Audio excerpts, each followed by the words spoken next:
Olá, boa noite. O É Notícia entrevista hoje Gessé Souza, escritor e sociólogo.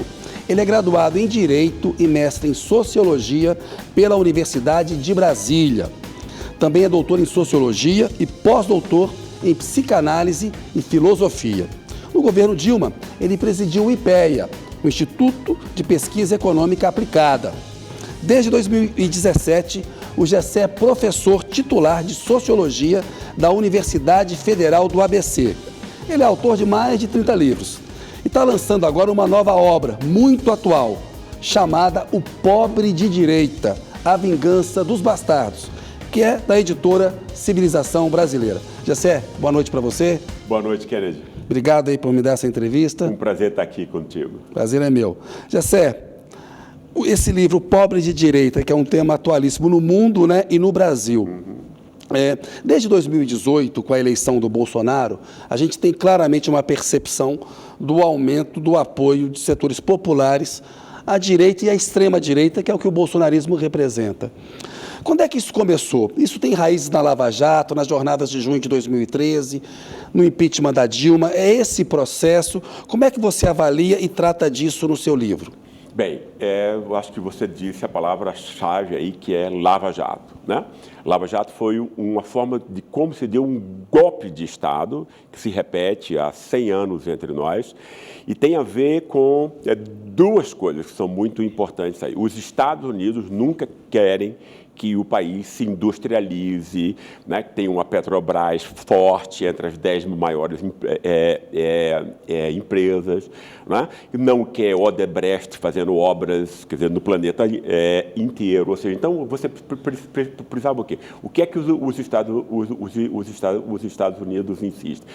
Vocês têm que produzir soja, você tem que produzir o petróleo como você retira e não refina a carne, etc, etc. Não é para isso que vocês existem, né? Para que a gente, ou seja, e alguns europeus, etc, possa ganhar com a venda desses outros produtos. Mas essa aliança se dá sempre com a conivência da nossa elite interna. O que é que a nossa elite ganha com isso? Olha, os Estados Unidos montam o negócio, montaram lá com o Moro, treinaram o Moro, etc, etc. Tudo tem que parecer como se fosse uma coisa boa, que é assim que funciona, né? O Império Americano, Estamos etc, combatendo etc. a corrupção. Vamos combater a corrupção, soft uma power coisa boa, puro. mas você está destruindo o país. O Rio de Janeiro, muito especialmente, foi destruído pela Lava Jato, né? É um estado pobre hoje, é uma cidade pobre, fruto desse desmonte, dessa destruição. Para a nossa elite é importante por quê? Porque é uma elite do saque, é uma elite da rapina. Ela não produz um parafuso, né? Ela só assalta o povo, né? E uma das formas de assalto é exatamente pegar a Petrobras, fatiar, vender refinarias por muito abaixo do preço de mercado. Obviamente ninguém é imbecil, esse pessoal recebe em paraísos fiscais a sua parte, etc, etc, claro. Né? Então quer dizer, é uma elite que adora. Vamos agora, né, fazer a festa aqui. Vender a BR distribuidora por 10% de mercado, etc, etc. Né? Quer dizer, é uma elite que se locupleta disso. É um bem público que é privatizado. E como isso se conecta com a população mais pobre, apoiar os setores mais conservadores, Gessé? Porque você tem a conivência de uma imprensa, né, que é propriedade privada dessa mesma elite, né? E que foi montado, quer dizer, a gente lembra que foi montado, Rede Globo, etc. e tal, com a Lava Jato, né? Uma criminalização do Estado, da política e do voto popular, né? Quer dizer, por que isso é importante? Porque então a elite, muito especialmente a elite que manda em todas as outras, que é a elite de São Paulo, né, pode se apossar do poder de Estado, mandar no Banco Central, no Lira, etc, etc. É assim que funciona, né? Você tem uma elite que rouba e você tem uma imprensa dessa mesma elite que constrói uma realidade virtual, mentirosa, né, que criminalizou a política, e isso, obviamente, chega ao pobre. Ninguém nunca explicou ao pobre, Kennedy, né?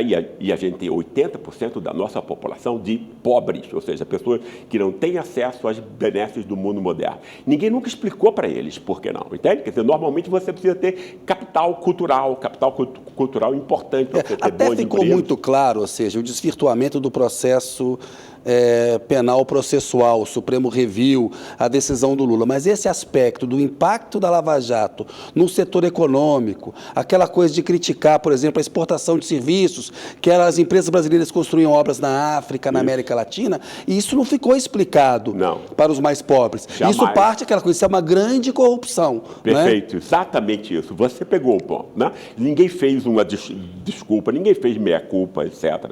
Né?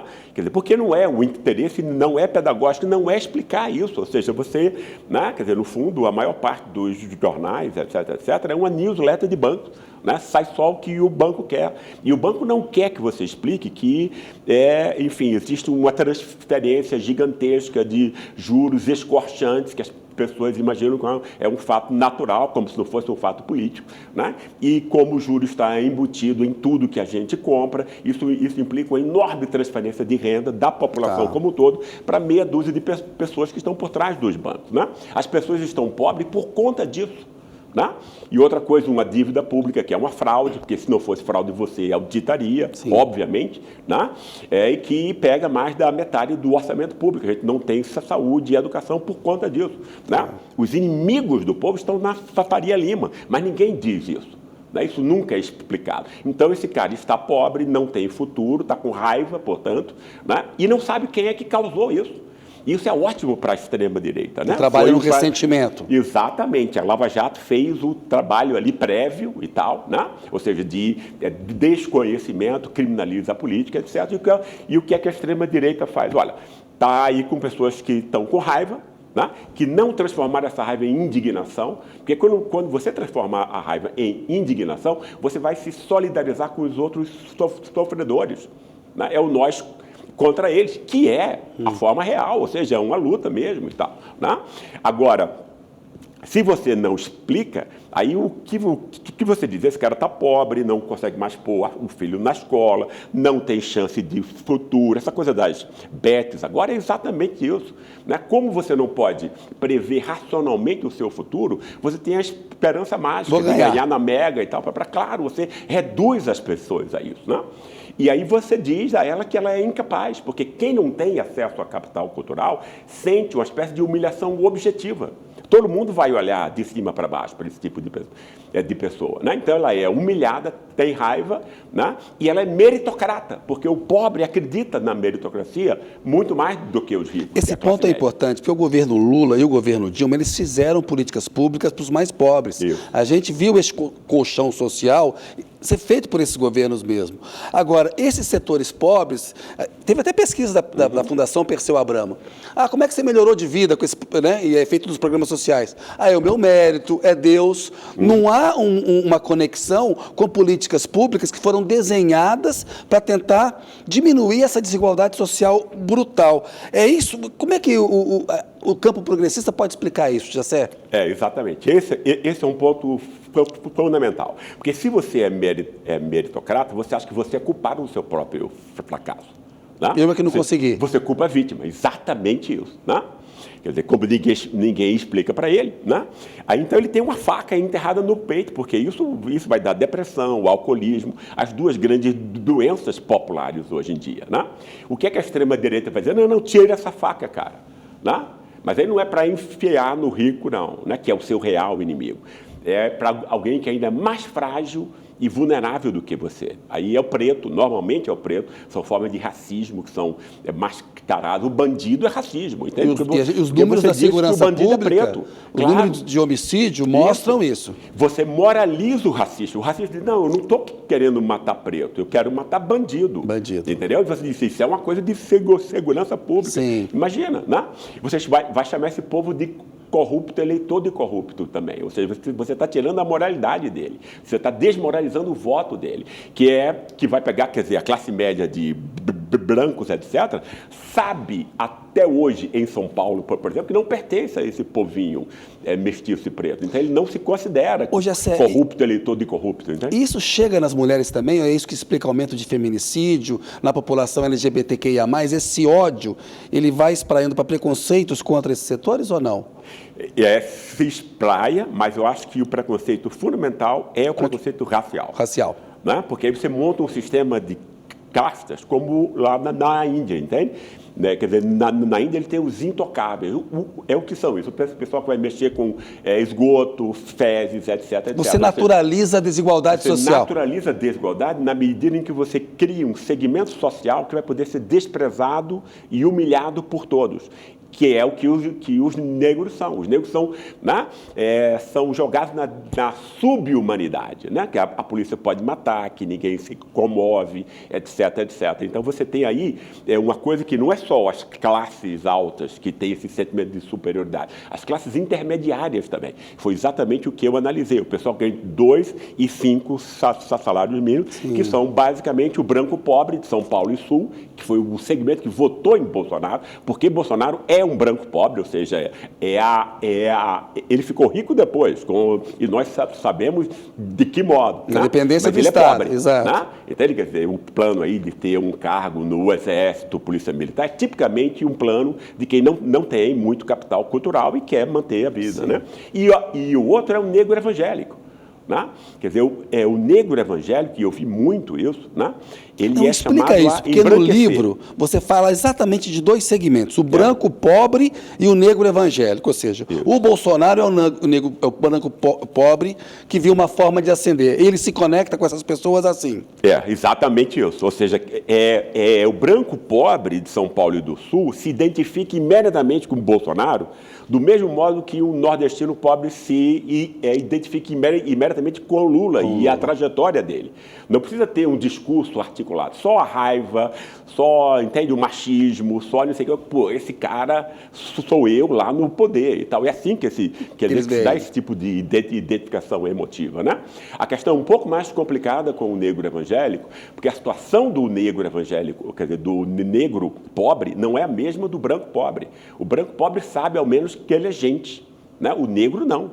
Né? O negro é perseguido, o negro é humilhado, jogado numa escola precária, entende? Numa família desestruturada, que foi construída por uma sociedade que nunca quer a redenção deles, quando se quer alguma forma de inclusão social. Os golpes de Estado nunca foram por corrupção, mas por tentativa de inclusão social dessas pessoas, que aí vai a classe média branca às ruas e tal. O Jango que o diga. Bobagem. Exato. Exatamente. Getúlio Vargas, Jango, Lula e Dilma. Todos os casos. Todos os casos. Foram exatamente isso. Agora, uma questão que você tinha perguntado antes, e que é importante da gente dizer, é que a esquerda não tem, quer dizer, perdeu o vínculo com o getulismo que tinha antes, quer dizer, Getúlio Vargas montou aqui algo extremamente importante, ou seja, valorização da nossa herança africana. Isso foi feito por Getúlio Vargas. Isso implica uma afirmação desse povo, ou seja, ele não está mais no lixo, ele tem virtudes. O Lula não faz isso, Gessé? Arte. Não, mas isso não é uma coisa que você tem que fazer.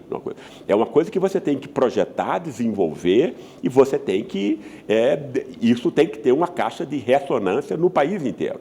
Né? Obviamente, você não tem as melhores cartas aí, eu sei, mas pô, você pode ter um conjunto de rádios comunitárias que tem um conteúdo alternativo para chegar às pessoas no interior. Sim. O rádio é importante.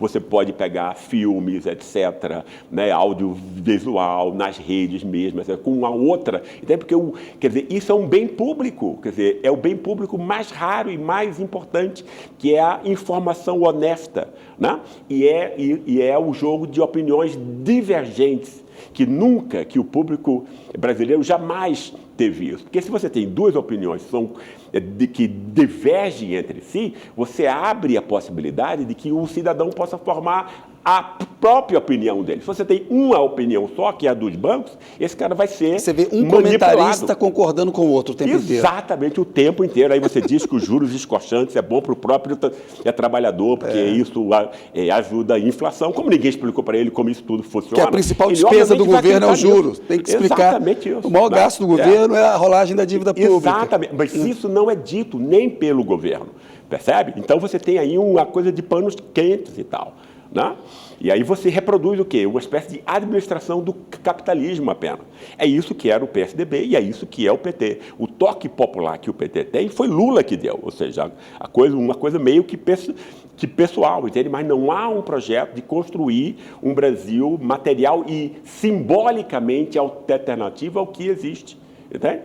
Então, você tem o quê? É isso que você disse, foi muito bom. Eu, em 2010, eu fiz entrevista com essa nova classe média, né, que é um termo horroroso, que é uma bobagem.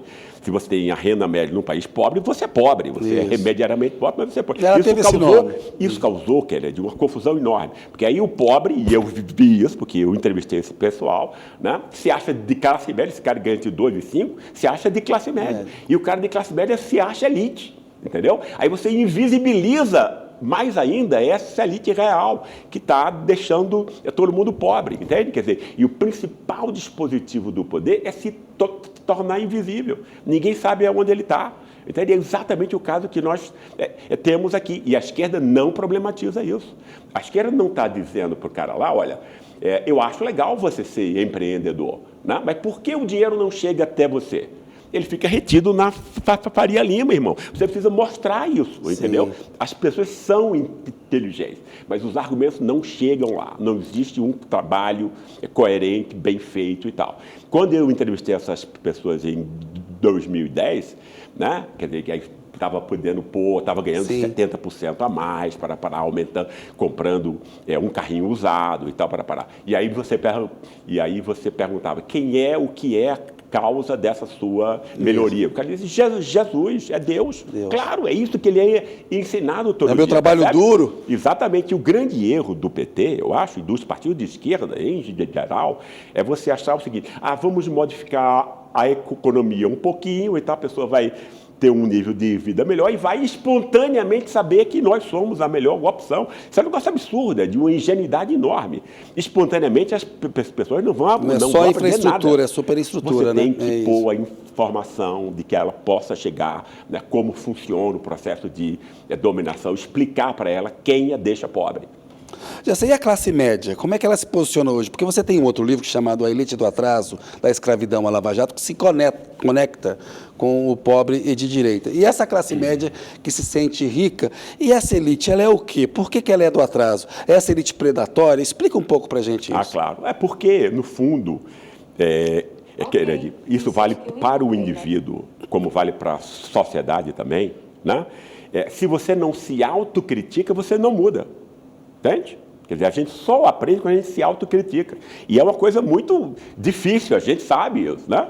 Entendeu? E uma sociedade acontece a mesma coisa. Jamais houve uma crítica ao processo de escravidão e de como mais importante ainda, como essa escravidão continua agora, com outras máscaras, fingindo que morreu para continuar viva. Essa formação violenta do Brasil. Exatamente isso. E ela começa pela elite. É uma elite de curto prazo. É agora, eu quero roubar agora. Há algumas semanas atrás, esse agro aí, que dizem que é pop e tal, né? Queimou uma área do tamanho da Itália, meu querido. Né? Ou seja, para quê? Para fazer a grilagem e tal, porque é uma classe de quê? De assassinos e de ladrões de terras. Eu fiz entrevistas com família que nos anos 80, no norte do Paraná, saíram da terra e foram para o interior de São Paulo com um revólver na cabeça. Saia daqui. Essa coisa não é 500 anos atrás, é agora, Brasil agora. Né? Ou seja, e aí a outra grande fração importante dessa mesma elite é tão ruim quanto, porque ela não produz um parafuso, não produz nada, né? E ela simplesmente vive de uma mamata chamada dívida pública, que ninguém audita, não é isso? Quer dizer, e que você recebe o orçamento público para você. E também juros escorchantes, venda de Sabesp com um deságio de 2 bilhões, etc. É por conta disso, é por conta da Faria Lima que você tem caras como Tarcísio e Nunes nos lugares onde estão, porque eles facilitam esse tipo de negociata, né? Então, o povo é roubado de um modo e ele não percebe que é essa elite que aí domina o Banco Central, né? Domina Lira, né? Lira não faz nada sem consultar o André Esteves antes, etc, etc. É assim que funciona. Esse curto-prazismo é interessante. Por exemplo, a gente teve agora as queimadas à seca, né? E a questão da água, o Brasil está secando. Isso. Né? Então, até o Paulo Artacho, numa fala para os chefes dos 3 poderes, falou isso. Esse modelo do agronegócio, carne, soja, precisa ser repensado, porque nós estamos esgotando os nossos recursos naturais, Claro. estamos ameaçando a Amazônia e a água, mas é sempre o curto-prazismo, né? Exatamente. Vou fazer o caixa agora, mesmo que seja um pé no tiro do negócio deles, Exatamente. porque se faltar água, eles não vão poder produzir.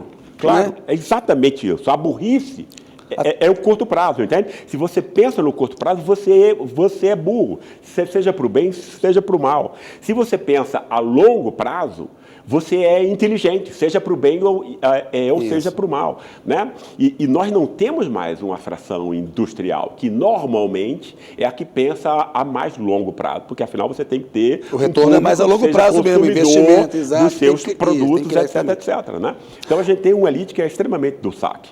Esse debate sobre mudanças climáticas, da emergência climática, a gente vê que a direita trata com um negacionismo, né? Exato. Absurdo. Terrível, absurdo. Né? Criminoso. Isso não é uma oportunidade para o campo de esquerda, para o campo progressista? Porque, olha só, o que aconteceu no Rio Grande do Sul, Claro. tivemos essa seca extrema, os rios da Amazônia Claro. como estão, queimaram o Brasil, Claro. e agora teve essa tempestade em São Paulo, Claro. que tem um fator também de mudança climática, que agrava né, a falta de manutenção da Enel, a precarização que teve, e isso está sendo debatido. Isso não pode ser, não só no Brasil, mas também no mundo, uma forma de esse campo progressista enfrentar a extrema-direita, porque assim, o resultado está na cara de todo mundo, as Claro. pessoas estão ficando sem luz.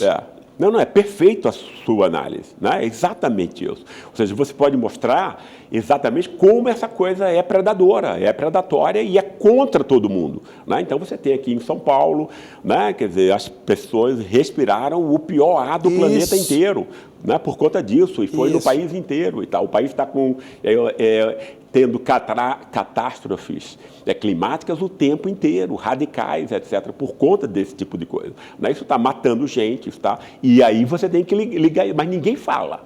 Quem é que o governo Lula deveria falar mais? O governo Lula deveria falar mais e o governo Lula deveria incentivar uma mídia alternativa que contasse a verdade ao povo. Essa é a questão central. Né? E, quer dizer, mesmo que seja difícil, porque obviamente você tem um poder aí instituído. Você sabe quais são os argumentos, né? Vocês vão dirigir, querer manipular o povo, claro. Isso é censura, estão interferindo na liberdade de expressão. Os argumentos são esses, óbvio, né? Mas aí você pode contrapor isso, entende? Você assim, mas a nossa imprensa é como a Coreia do Norte, né? É só uma opinião o tempo inteiro, mas é a opinião de vocês lá na Faria Lima, né? Isso também é uma ditadura do mercado, né? Comprado pelo dinheiro. Diversidade de ideias, né? Venal, né? Isso. Você pode contrapor, ok que vai ter crítica, mas pô, você tem os melhores argumentos, percebe? Né? Se você está defendendo democracia, acesso a conhecimento, etc., você tem os melhores argumentos, né? Mas eu acho que falta planejamento, pessoas que têm um mínimo de visão, entende? Ô, Gessé, a questão do identitarismo, né? O Ciro Gomes é um político que vocaliza muito isso, que ele acha que é um problema, que o campo progressista abraça bandeiras que dificultam o diálogo com os setores mais conservadores. Agora, as mulheres, os jovens, a população LGBTQIA+, sofre opressão. A gente vê os números de feminicídio, de assassinato de homossexuais, de preconceito. Então, assim, é importante ter uma representação trans no Congresso Nacional. Não é natural o campo progressista abraçar isso e fazer esse debate? Aí também não é uma questão, como você está falando, de informar também e fazer o debate? Ou não? Ou tem que pegar e falar, não posso abraçar isso agora porque taticamente isso me atrapalha? Não é assim. Você não Tá. pode ter uma coisa utilitária. Tá. O que você pode é o seguinte: essas pautas ocuparam o protagonismo do discurso. Né?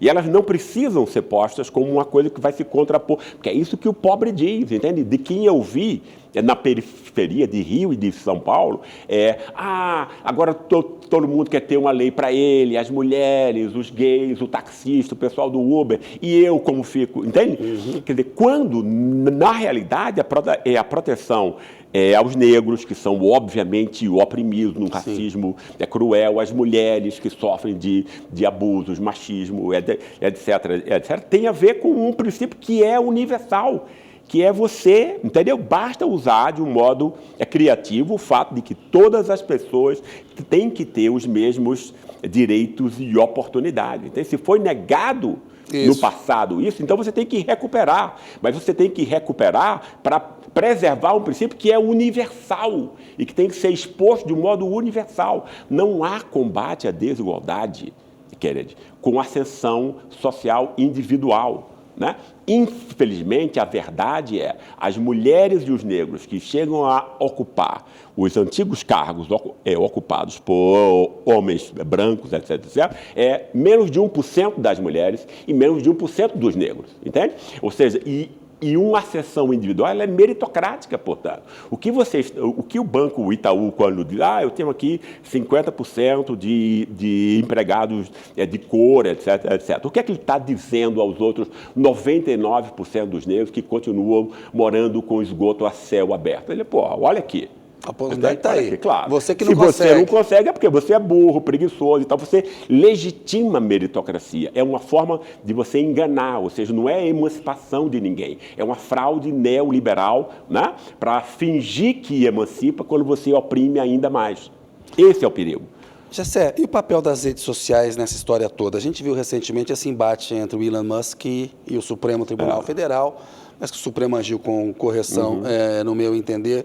Como enfrentar e isolar a extrema-direita, né, que me parece uma tarefa civilizatória, porque eles, essa injeção de ódio permanente que eles querem sempre dar no debate público. Como é que você avalia a questão das redes sociais e desse enfrentamento à extrema-direita? Eu acho que isso tem a ver com a decadência do Império Americano, né? Quando um império está em decadência, ele começa a apresentar coisas patológicas, a violência aumenta, etc., etc. Né? Essas redes, elas são o quê? Elas são CIA com outro nome. Tá? Ou seja, o departamento do Estado que desenvolve junto com essas firmas programas, etc. e tal. O que aconteceu com a tal Primavera Árabe e tal, né? Que você destruiu Líbia, transformou todo mundo em pobre para que você possa saquear aquilo melhor. A coisa aqui de 2013, quer dizer, via Facebook, não sei o que e tal, né? Dizendo que como se fosse democracia, a gente viu no que deu num golpe de Estado, ou seja, mecanismo de como os Estados Unidos, que, ao contrário de Inglaterra e França antes, né, não ocupam militarmente o país, mas o controla cultural e economicamente. E a forma disso é você usar esse tipo de expediente tecnológico, etc., né, para você chegar nas pessoas, controlar as pessoas e manipulá-las. Então, obviamente, você tem que regular isso. Né? Quer dizer, isso é uma tarefa urgente. Senão, você vai ter a confusão, o ódio, etc., e o pobre odiando o outro pobre. Gessé, tem uma avaliação que eu queria fazer com você sobre as eleições municipais. A gente teve o primeiro turno, tem uma avaliação de que esse campo mais conservador do Centrão, né? PSD, União Brasil, PP, MDB, eles foram os campeões. A extrema-direita, o PL, até cresceu, mas não cresceu como imaginava. O PT cresceu 39%, mas como perdeu muito em 2012, 2016, né? Não, 2016, 2020, desculpa, 12 foi um ano bom para o PT, foi 16 e 20, também era uma base muito deprimida. Como é que você vê esse resultado do primeiro turno? Está para ser completado aí no segundo turno, tem uma disputa aqui, Nunes, Boulos, em São Paulo. Eu queria uma avaliação sua. Eu acho que é um pouco o resultado de tudo que a gente conversou até até agora. O PT, inclusive, perdeu 800 vereadores que tinha. Tem menos do que tinha antes. Né? Então, você tem aí o quê? Você tem um problema de que não há mais a comunicação com os muito pobres. Né?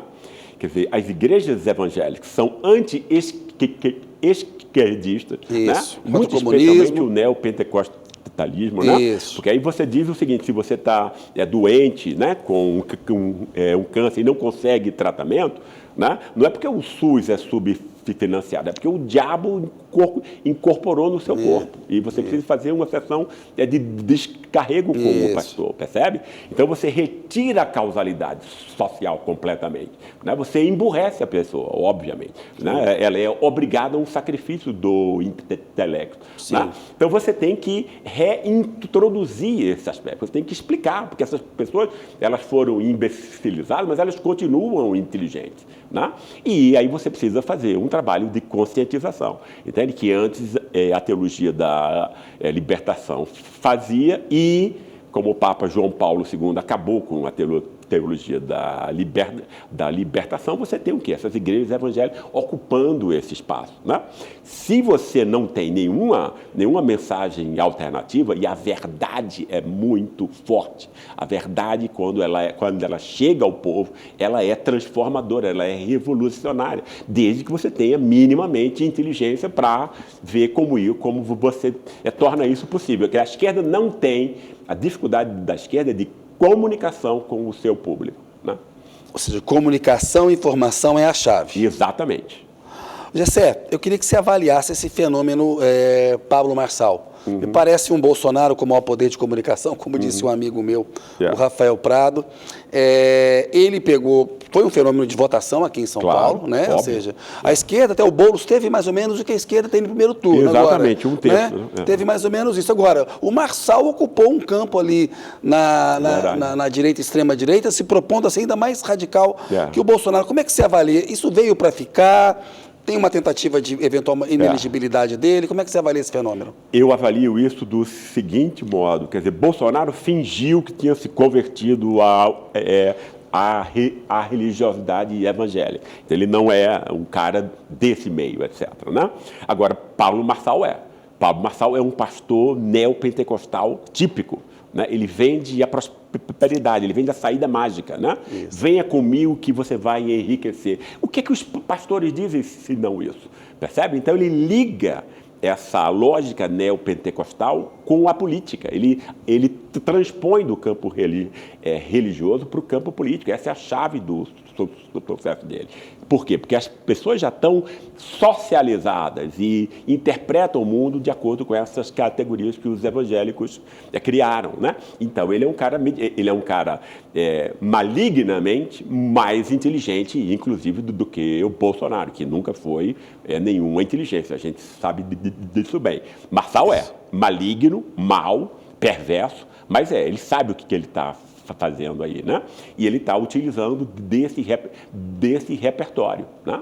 O que é muito perigoso. O Zé Disseu deu uma entrevista dizendo que o Marçal seria um problema maior para a extrema-direita, porque dividiria o campo, mostraria que o Bolsonaro não tem exclusividade sobre liderar isso, que não é tanto uma ameaça para a esquerda. Você pensa diferente, né? Eu penso, não. Eu não acho isso. Eu acho que é Bolsonaro 2.0, turbo, entendeu? Mais perigoso. Muito mais. E o Tarcísio de Freitas, que recentemente a imprensa veio com esse conceito de bolsonarismo moderado, porque o Tarcísio seria um cara mais amplo que o Bolsonaro, dialoga melhor com a Faria Lima, tem esse perfil mais técnico. Como é que você avalia, por exemplo, para 2026, o Tarcísio está sentado na cadeira de governo de governador de São Paulo, em tese teria uma eleição muito promissora, uma reeleição muito promissora em 2026. Se você acha que ele vai sair ou se o Marçal atrapalha um pouco esses planos? Não, eu acho que quem vai sair é ele, porque a Faria Lima, né, quer dizer, ela quer assaltar, né? A gente sabe isso, ou seja, quer roubar o povo. Né? Agora, você roubar o povo com Bolsonaro é possível, mas ele tem uma coisa que o mercado odeia, ele não é previsível. Né? Ou seja, quer dizer, o mercado não gosta de lidar com isso. Criava uma confusão por semana. E tal, claro. Isso, e no cercadinho arrumava uma confusão. Exatamente, e Tarcísio não é imprevisível. Né? Ele é extremamente previsível. Então, ele é um homem do mercado. Né? Quer dizer, Tarcísio é exatamente o representante que a Faria Lima ama e deseja, né? Então, eu acho que é ele que vai ser, é ele que vai ter o apoio, a não ser que o Marçal entre aí como única opção, etc., como o Bolsonaro tinha entrado na eleição anterior, né? O Marçal tem sobre ele o peso daquela fake news que ele divulgou, processos que podem torná-lo inelegível. Isso eventualmente pode até interessar tirar o Marçal do jogo para 2026, claro, né? claro, para liberar exatamente. o caminho para o Tarcísio. Exatamente, exatamente. Ele deve ser, o que ele faz é crime, né? Entende? Esse cara tem que estar preso, né? Entende? Para o bem da sociedade em geral, entende? Né? Quer dizer, mas obviamente aí você vai ter, né, interesses que vão estar mancomunados com isso e que aconselham então que ele não vai conseguir atrapalhar os planos de você ter um Tarcísio previsível, etc, etc. E o peso do Bolsonaro? Porque o Tarcísio candidato em 2026, ele vai precisar do aval do Bolsonaro. O Bolsonaro está inelegível, dificilmente haverá uma anistia. Até adiante eu quero falar um pouco sobre isso com você, sobre essa questão do próprio Bolsonaro. Esse aval do Bolsonaro por Tarcísio influencia negativamente, ou você acha que o Tarcísio consegue mesmo ser mais amplo, dialogar melhor, porque ele é esse personagem mais previsível para o mercado? Não, ele consegue, mas ele aproveita as duas coisas. Essa coisa de não ter câmeras nos policiais, que é um negócio completamente absurdo e tal, né? Eu acho que o Supremo estava querendo proibir isso, etc. Quer dizer, é da coisa de você matar bandido, que significa matar preto. Né? A Rota matava preto. A Polícia de Segurança Pública de São Paulo. Exatamente isso. Na mão do Derrite. Exatamente. Né? E aí está o racismo, percebe? Que eu descobri quer dizer, a questão foi, você interpretar as máscaras que o racismo assume. Porque ninguém pode mais ser racista, né? Desde Getúlio Vargas e desde depois da Segunda Guerra Mundial, com o Holocausto, né? Quer dizer, você não pode mais dizer que você é racista. Isso não é uma coisa, entendeu? Agora, você continua racista. O afeto racista continua no seu peito, né? Então, você tem que montar máscaras e tal que façam com que esse afeto racista se satisfaça sem que você fale na palavra raça, entende? Bandido é isso, nordestino, né? De todo mundo, de todo branco pobre que eu entrevistei no Sul e em São Paulo, a raiva é com o nordestino. Né? Por quê? Porque esse cara não sabe porque ele é pobre, ele tem um mapa racial do mundo e tal, porque é o mais simples e tal. Né? Dizer, pô, eu tenho um Mas é por causa da alemão. migração dos nordestinos para o Sudeste, aquela coisa xenofóbica? Não. Eu acho que é assim, o cara é caminhoneiro, ganha R$4.000, tem um sobrenome alemão, nasceu em Santa Catarina. É percebe? branco, de olho azul. Trabalha 16 horas ao dia, mal vê a família, tem raiva disso. Pô, eu trabalho mais do que qualquer um e não recebo nada. Como ele não sabe como ele é o oprimido, né? Pelas elites, né, e tal, aí o que é a extrema-direita? Não, cara, mas você tá nisso aí porque o governo gasta dinheiro com o nordestino preguiçoso e o Bolsa Família. Agora, não existe preconceito regional, né? Por que o preconceito especial contra nós, nordestino? Porque 80% da nossa população é mestiço e preto, é mistura de índio e de negro, ou seja, é racismo com outro nome. Não existe preconceito regional, Kennedy. Não faz o menor sentido, não cabe na cabeça de ninguém você odiar alguém porque nasceu na latitude distinta da sua, entende? Não faz o menor sentido isso, ele está sempre no lugar do racismo. Né? E aí o racismo continua sendo esse grande elemento que vai o quê? Que vai transformar o povo como vítima da sua própria pobreza, porque você vai criminalizá-lo, porque você é preguiçoso, porque você vive às custas dos outros, porque você, né, rouba, etc, vende uma maconha e tal. Para quando o real criminoso é o criminoso lá da Faria Lima, que dá tombos de 40 bilhões, né? Entendeu? Por exemplo, nas lojas americanas, que aí é o Tesouro que vai pagar isso, ou você acha que vai ser os bancos que vão ficar com o prejuízo, né? Entendeu? Quer dizer, então, quem rouba o futuro das pessoas é a nossa elite. Né? O dinheiro fica inteiramente lá. Mas aí você precisa o quê? Canalizar para esse branco pobre, para que ele possa odiar o outro pobre e não odiar o rico. É isso que a extrema-direita faz. Você ainda falando do Tarcísio, ou seja, o bolsonarista raiz pode até ficar com pouco contrariado por ele ter um diálogo, né, com a Faria Lima, Claro. ser previsível, não ser como o Bolsonaro, mas a votar nele de qualquer maneira. Claro. Né? É. E ele pode atrair setores conservadores mais moderados que votaram no Lula em 2022. Exato. Então o Tarcísio é um candidato muito mais forte que o Bolsonaro contra o Lula, se o Lula for candidato em 2026. Muito mais. Muito mais. Isso sem a menor dúvida. Né? Assim, muito mais. Como é que você avalia o governo Lula e a chance de reeleição do Lula em 2026? Ele é o favorito ou não? Não, eu acho que ele ainda é. Né? Ele ainda é. Eu acho que ele ainda é, ou seja, ele é o maior líder social que esse país já teve, em 500 anos. Né? Eu acho Getúlio o maior estadista, porque foi ele que criou um novo projeto para esse país, independente das elites. Né? Mas Lula é o maior líder popular que esse país já teve. Né? Ninguém veio de baixo e com tanta carisma, inteligência, etc., como ele. Né? Então, ele ainda é extremamente representativo. Né? Mas eu acho, quer dizer, e obviamente ele tem as piores cartas agora. Ele tem um banco central dominado pelo inimigo, tem um congresso dominado pelo inimigo, etc. Ele tá acossado, ou seja, não tem sequer dinheiro para, né, investir em projetos, etc. Está completamente manietado.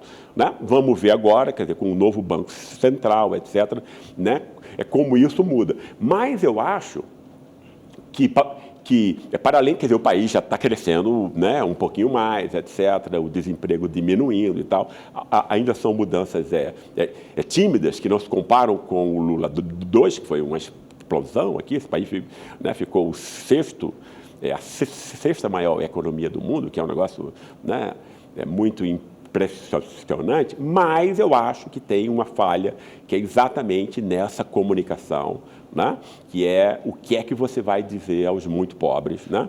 Como é que você vai montar programas, ideias, etc., que façam com que esse cara, que agora já saiu para o outro lado, se identifique com esse projeto. Né? Muitos, especialmente, quer dizer, Lula já está com quase 80 anos, tá? Você não pode depender de uma pessoa, você tem que ter um projeto impessoal. Né? E esse projeto impessoal não existe, ele simplesmente não existe. Né? Gessé, eu vou pedir licença um minutinho. É Notícia volta daqui a pouco com o Gessé Souza. Olá, a Notícia está de volta com o Gessé Souza. Ô Gessé, a gente falou há pouco do Lula. Eu queria analisar com você uma figura como o Ronaldo Caiado. O Bolsonaro está tentando uma anistia, mas acho que vai ser difícil ser candidato. Ele meio que veta o Caiado. Ora, ele ensaia apoiar a Michele Bolsonaro. Você vê alguma chance para esses personagens, não? Bolsonaro? Para Michele, Bolsonaro e Caiado em 2026. Eu acho que Michele é extremamente perigosa, porque Michele é do meio evangélico e ela consegue quer dizer, dominar as almas ali, né?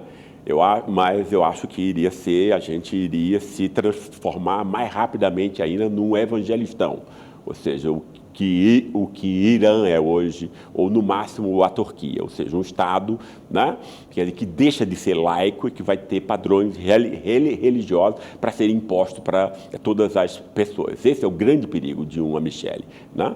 E eu acho que ela tem apelo. Né? É para isso. Né? Enfim, eu acho que... Ronaldo Caiado? Não, eu acho que nenhuma chance. Ou seja, Tarcísio ou Michele? Exatamente. Você acha que são os dois nomes? Eu acho que são os dois nomes viáveis aí desse campo. E Marçal vai depender da inelegibilidade, Exatamente. Vai depender desse caminho. Exatamente. Quando a gente fala de Senado também, tem uma articulação da direita. A gente viu que eles avançaram, a representação da extrema-direita no Senado cresceu, e em 2026 haverá 2 vagas por Estado. Tem um projeto deles a fim de ter maioria para emparedar o Supremo Tribunal Federal. Você acha isso viável? Quão perigoso isso é? Isso é extremamente perigoso. Esse é um projeto da extrema-direita mundialmente. Né? Netanyahu quis manietar o judiciário, o cara da Hungria, o Orbán, manietou o judiciário, ou seja, porque é uma forma de você quebrar. O que a extrema-direita quer no mundo, Kennedy? Ela quer destruir os acordos civilizacionais. A grande singularidade da extrema-direita americana, que é distinta do fascismo italiano e do nazismo alemão, cujos inimigos era o marxismo, era a esquerda, era o comunismo, né? O inimigo da extrema-direita americana não é o comunismo, porque já está morto. É o mainstream, ou seja, a cultura que diz que você deve... Entende? Os 3.000 anos de aprendizado que diz que a verdade deve ser respeitada e deve ser separada da mentira. Os direitos humanos. Os direitos humanos e tal, a dignidade humana, o bem, etc. Né? Então você quer confundir isso tudo. O que a extrema-direita quer é destruir todos os acordos civilizatórios. E, para isso, você precisa o quê? Você precisa destruir ou manietar o poder judiciário. Por quê? Porque o poder judiciário é a forma institucionalizada da defesa desses direitos, né? Gessé, e o papel do Supremo nisso? A gente sabe que durante uma fase da Lava Jato, o Supremo endossou muito das coisas que aconteceram ali. Claro. Mas depois teve uma reviravolta, uma visão mais crítica. Na pandemia, foi importante o enfrentamento com o Bolsonaro. A gente está vendo agora nessa questão das emendas parlamentares. Que avaliação que você faz do nosso Supremo? O Supremo é capaz de resistir a esses ataques da extrema-direita? Eu acho que ele mostrou que é, né? Tá. E eu acho que a gente deve à continuidade democrática, a gente deve ao Lula, obviamente, né? Mas a gente deve ao Supremo também, né? E, obviamente, Moraes teve uma função extremamente importante aí. Era preciso alguém como ele naquela hora, né? Então, eu acho que foi uma garantia, claro, pagou aí uma parte, digamos, pelo menos dos pecados que tinha cometido antes, ao ter se mancomunado com esse golpe, com essa coisa horrorosa e destrutiva que foi a Lava Jato. O Alexandre de Moraes, ele foi o homem certo, no lugar certo, na hora certa, naquela presidência do TSE. Exatamente. O perfil do Supremo para enfrentar... Exatamente, alguém enérgico, alguém com uma coragem cívica, porque isso é importante também, né? Em situações limite. E houve ameaças muito sérias aos ministros do Supremo, aos familiares. Muita coisa. Eu tenho muita admiração, eu confesso. Gessé, a questão das emendas parlamentares. Muito do sucesso desse campo, desse centrão, nas eleições municipais, que aí a gente sabe que o impacto de uma eleição municipal nas eleições majoritárias, ele não é um impacto automático, mas eles ajudam a eleger deputado estadual, deputado federal. Como é que você vê essa questão das emendas parlamentares? O Flávio Dino está tentando dar uma mão nisso daí. Agora, teve uma hipertrofia do Congresso, que assumiu um papel. Hoje são 47, 45 bilhões em emendas parlamentares, já sei. Completo absurdo. Como é que você avalia isso? Isso é roubo. O nome disso é roubo. Por quê?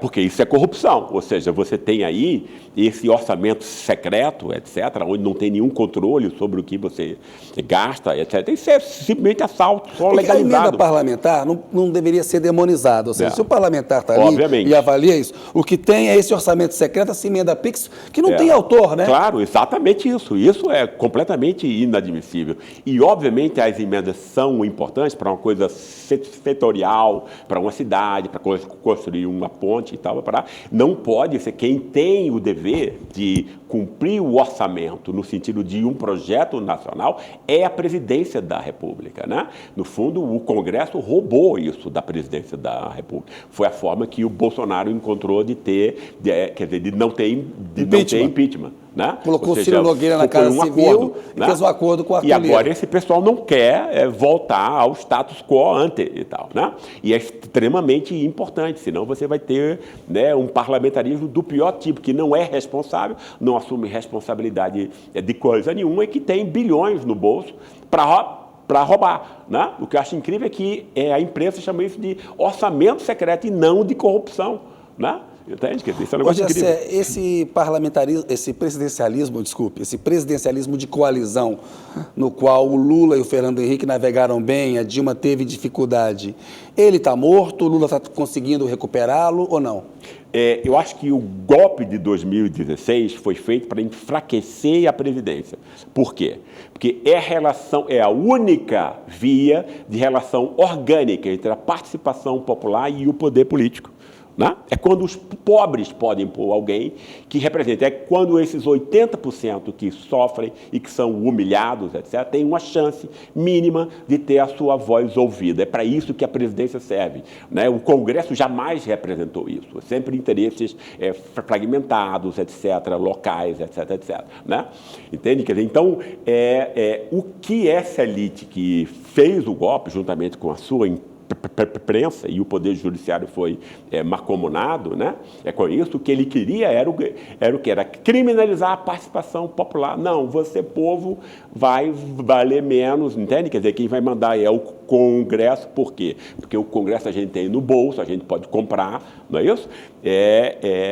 E o Banco Central, né? Também, essa coisa de autonomia do Banco Central, que negócio ridículo, que é. Da autonomia de quê? Da soberania popular? Independência aos bancos, é isso? Né? Entende? Quer dizer, então você tem todo um mecanismo aí que foi desenhado a partir de 2016, né, para que a nossa democracia tenha sofrido um golpe branco aí, que não se sabe como isso se deu, mas é absolutamente reconstruído. No que se mirou foi no enfraquecimento da presidência da República. Um projeto, exatamente isso. Por quê? Porque é a única forma de participação popular. É a única forma em que você pode pôr o quê? Um projeto alternativo a esse que essa elite do saque, né, impõe. Né? 8 de janeiro de 2023. Como entra para a história e qual é a importância de punir o Bolsonaro por isso e se ele será punido? Eu acho que foi algo absurdo, eu acho que está demorando muito isso. Né? Eu espero que depois dessas eleições municipais a PGR volte a esse assunto, etc. Quer dizer, esse cara tem que estar preso, é onde ele pertence, etc. Né? Ou seja, ele atentou contra a ordem democrática, ou seja, isso é o maior crime que você pode fazer, né? Porque você está traindo 210 milhões de pessoas isso. E tal, né?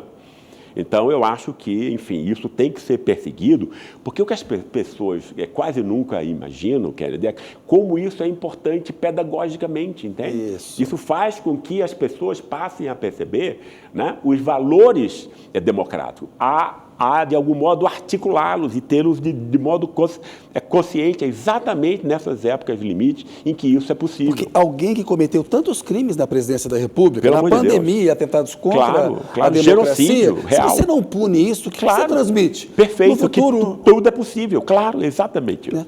Ô, Jessé, chegamos aqui ao final dessa entrevista, eu te agradeço muito, queria fazer um bate-volta com você e te pediria para responder rapidamente, em poucas palavras. Um cantor ou uma cantora preferido? Cantora é Elis Regina. Cantor é Caetano. Uma música? Música, poxa, eu adoro tudo do Vinícius e Tom. Tudo, né? Deixa eu ver. Mas eu gosto muito de gente humilde. Boa. Um escritor ou uma escritora?